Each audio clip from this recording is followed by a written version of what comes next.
Today we're going to talk about how to baby-proof and pet-proof your RV screen door.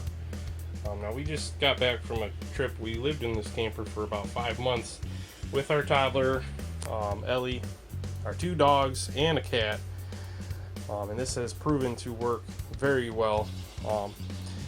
First, the major problem with most RV screen doors is when they're shut, it really doesn't take much to kind of push them open.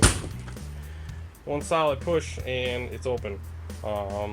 We had this problem with Ellie.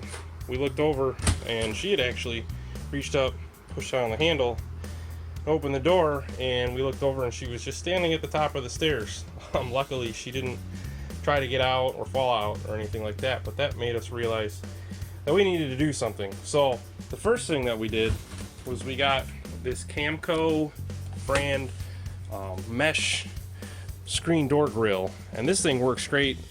I've seen people do this with plexiglass, and that would serve the same purpose. The only issue then is on these warm days, you don't get any airflow through plexiglass, and this obviously it's mesh, so you get plenty of airflow. It was really easy to install. It came with these brackets on the end, but this one actually lined up with our door perfectly, so I didn't have to use the brackets. I used sheet metal screws, and I just screwed in all 4 of the corners, and that was great. That'll keep the cat from scratching a hole in the screen, or the kid from pushing through it, because these screens aren't exactly tough. So that worked great, but the only other issue, like I already said, was that these little plastic latches don't really hold up very well. So that's why we installed these barrel bolt locks. So they're super easy to use. All you have to do is slide it over. We put one on the bottom also, because our dogs are 80 and 100 pounds. So we wanted to make sure it was extra secure. And with those locked, I mean, you can't bust out of this door. You can try, but there's basically not much you can do to open it like that. The other positive to placing those where we did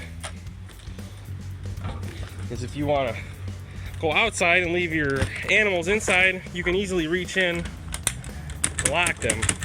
You can even reach in and reach the bottom one down there.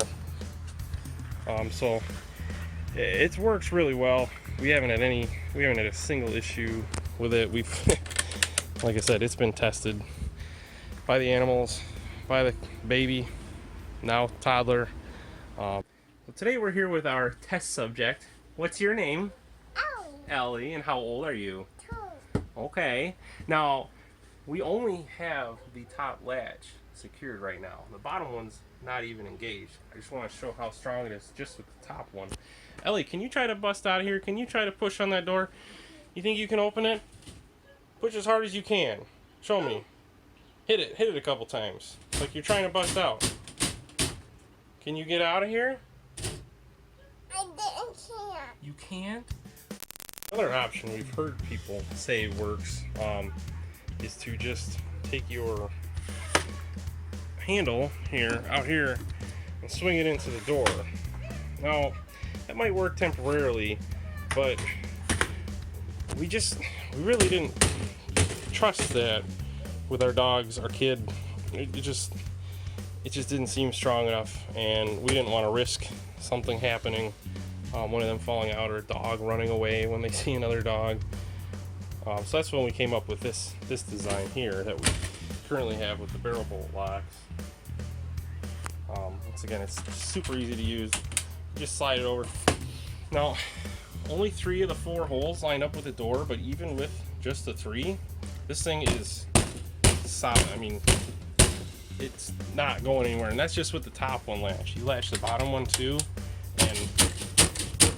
and I don't think there's much that could go through that door.